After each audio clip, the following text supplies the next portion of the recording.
dag i livet. En ny filosofi i känslor min son växa. Från bergen och kullarna, slätterna, skogarna, det gröna. Från oceanen, från havet, floderna, månen, solen och himlen. Du har fört med dig all naturens skönhet som regnbågens färger. Och med ditt lilla hjärta har du fyllt mitt hjärta.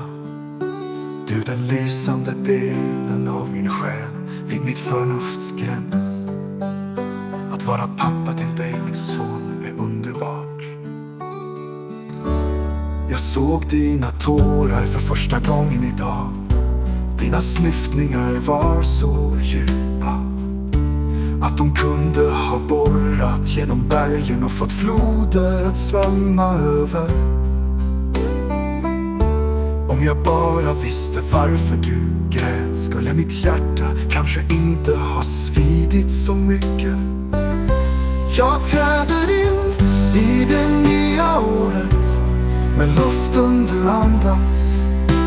Din son, mina ögons eviga ljus. Idag mötte du och din kusin Kendall det nya året med ett band för 2007.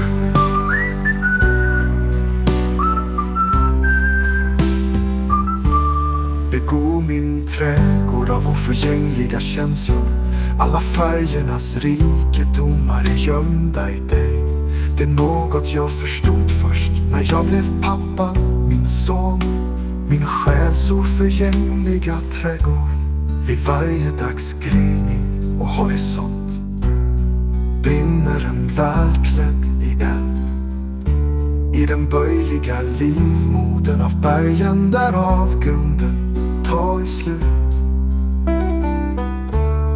pågår en kamp utan nåd och föränderlig inför årstiderna som en sång från hjärtat. I ett rum med brinnande väggar, spegelklädda åt alla håll och med en mystisk rök. Du äger hyllan i min kärleksskattkammare. Den nya revolutionens längtan i mitt hjärta. De nya solstrålarna i mina ögon, min son. Min kärleks oböjliga mästare.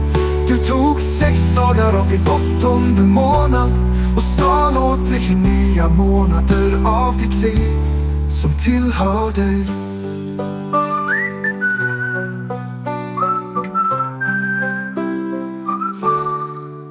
Den här känslan är annorlunda, olik alla revolutioner.